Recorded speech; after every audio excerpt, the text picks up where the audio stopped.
What if the love of your life planned your second chance at happiness from beyond the grave? One man's heartbreaking goodbye turned into a shocking revelation that could either heal his shattered family or tear it apart forever. I never thought I'd be the guy standing at a graveside in the rolling hills of rural Virginia, whispering farewells to the woman who was my everything, only to uncover a secret that would redefine love, loss, and loyalty in ways I could never have imagined. My name's Jack Harlan, and at 29, I had to bury my wife Lila, the girl with the sunflower smile who turned my world from gray to golden. But our story wasn't just about us. It was tangled with whispers from the past, a hidden letter that held the key to my future, and a romance that bloomed in the shadows of grief, testing every boundary I thought I knew. It all started back in the summer of 2018, in the heart of Charlottesville, Virginia. I was 24, fresh out of Virginia Tech with a degree in landscape architecture, working odd jobs at a local community garden to pay the bills while dreaming of designing sustainable farms across the Appalachian foothills. That's where I met Lila. She was 22, a free-spirited artist with paint-speckled jeans and hair that caught the sunlight like wildfire. She was tending to a plot of heirloom tomatoes and wildflowers, her laughter cutting through the humid air as she chatted with volunteers about organic composting and chasing the American dream on a small homestead. We bonded over dirt-caked hands and shared visions of escaping the city hustle for a cozy cabin in the Shenandoah Valley, maybe raising chickens, growing our own veggies, and watching kids play under the stars. But Lila had a history that added layers to her sparkle. Before me, she'd been head over heels for a guy named Alex, a wandering painter who'd backpacked through the Rockies and promised her the world on canvas. Their romance was all passion and road trips. Think Kerouac meets Georgia O'Keeffe. But it fizzled out when Alex got cold feet about settling down. Lila found out she was pregnant right after he hit the road for good, leaving her to face the music alone in a tiny apartment off the Blue Ridge Parkway. She told me everything on our third date over burgers at a drive-in diner with neon signs buzzing against the twilight. "I'm not looking for a savior, Jack," she said, her green eyes steady. "But I'm keeping this baby and I need someone who sees the whole picture." Her honesty hit me like a freight train, not with pity but with respect. Here was a woman who'd stared down uncertainty and chosen hope. I fell hard for her resilience, her quirky sense of humor. She could mimic any Southern accent flawlessly, and the way she turned everyday moments into art. By fall, I proposed under a harvest moon at Shenandoah National Park, vowing to love her and the child as my own.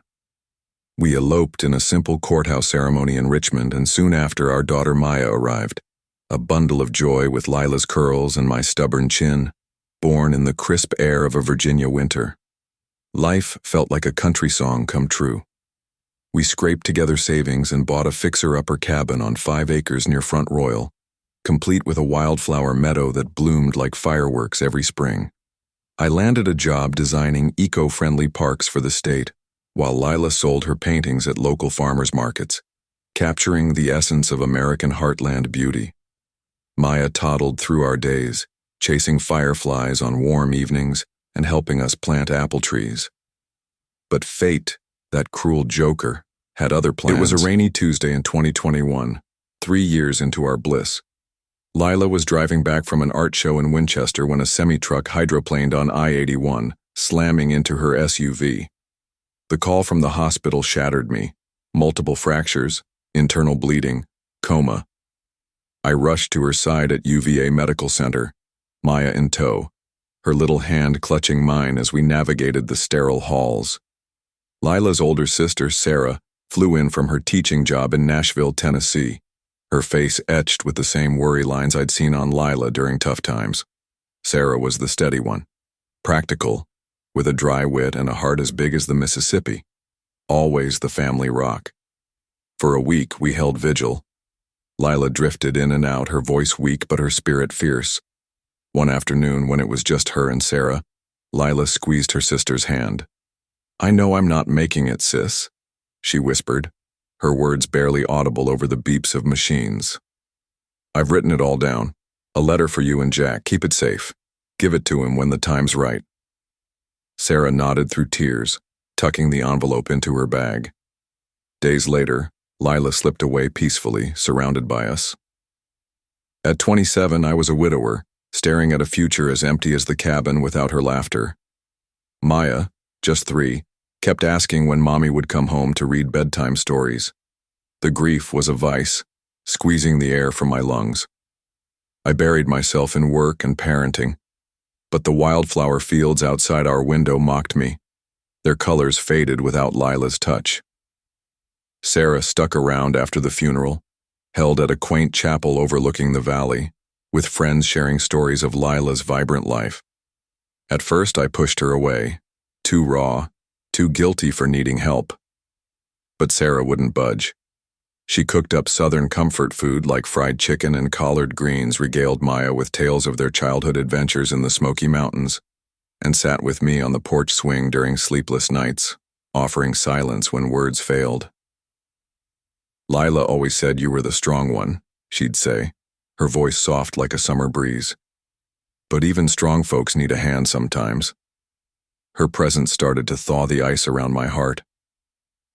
One crisp autumn evening, as leaves turned gold in the Blue Ridge, Sarah dragged me out for a walk through the meadow. I grumbled, but her gentle push reminded me of Lila's determination. By a cluster of late-blooming asters, she turned to me. "Lila wouldn't want you wilting away, Jack. For Maya's sake, for yours." The dam broke then. I sobbed like I hadn't since the accident, her arms around me feeling like a lifeline in a storm. Slowly, life crept back in.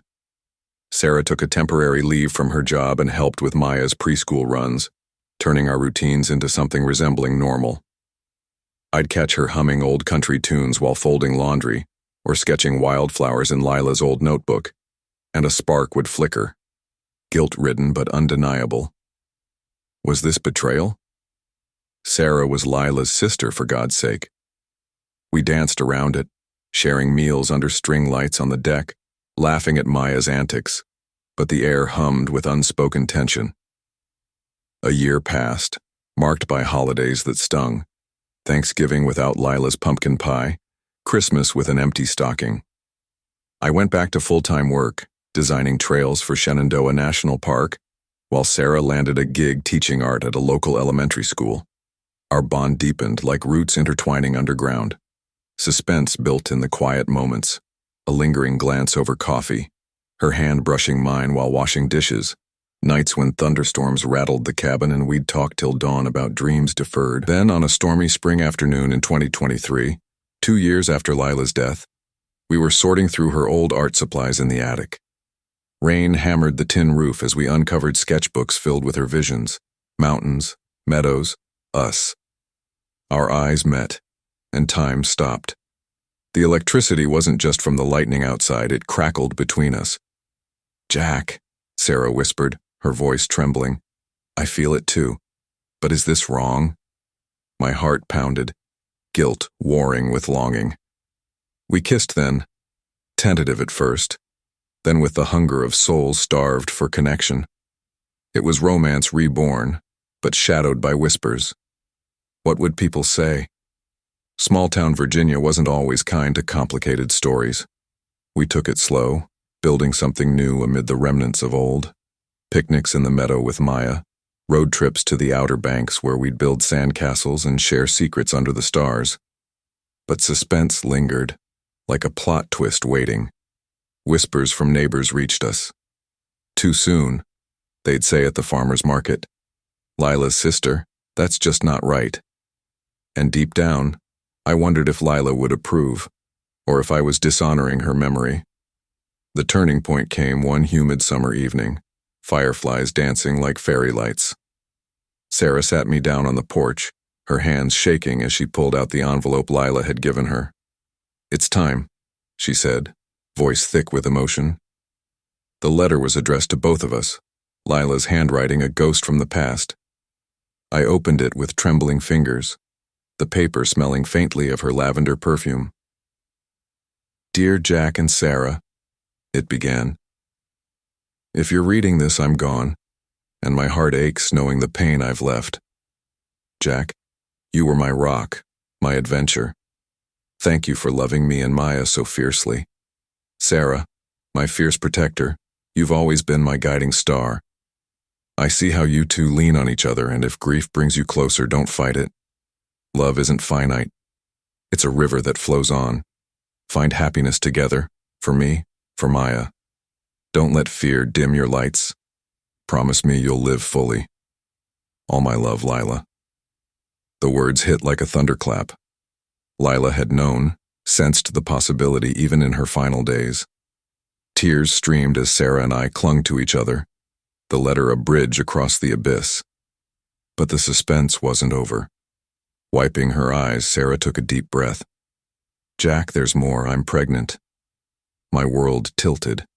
Joy surged, chased by terror, of judgment, of raising another child without Lila, of change ripping open old wounds. But Lila's plea echoed, live fully. I knelt, taking Sarah's hands. We'll face it together, storms and all. The pregnancy unfolded like a Virginia spring, tentative buds blooming into vibrant life. We transformed the spare room into a nursery, painting murals of Appalachian vistas and wildflowers, debating names over barbecues with friends who'd come around. Maya, now 5, buzzed with excitement, practicing big sister duties on her dolls. Whispers persisted, anonymous notes in the mailbox, sidelong glances at church. But we armored ourselves with Lila's blessing, turning suspicion into strength. Labor came on a crisp fall day, leaves ablaze outside the hospital window in Winchester. Sarah was a warrior, and when our daughter arrived, tiny, perfect, with Sarah's eyes and a tuft of dark hair, we named her Lila. In honor of my first love, a nod to the woman who'd orchestrated this second chance from afar. Holding her, I felt the suspense resolve into peace. Not an ending, but a continuation. Years later, in 2025, our cabin thrums with life. Maya, 8 and fierce, leads little Lila, a curious 3-year-old, on meadow adventures, their laughter echoing like Lila's once did. Sarah and I married quietly last year, under the same harvest moon where I'd proposed to her sister, vowing to weave past and present into something unbreakable. The wildflowers still bloom, a testament to enduring love. Grief doesn't vanish. It evolves, becoming the soil for new growth. Lila's letter wasn't just words. It was her final masterpiece, suspenseful in its revelation, romantic in its permission. It taught me that goodbye isn't the end. It's a doorway. Every time I watch my girls chase fireflies, I feel her light, guiding us onward in this great American tapestry of loss and renewal.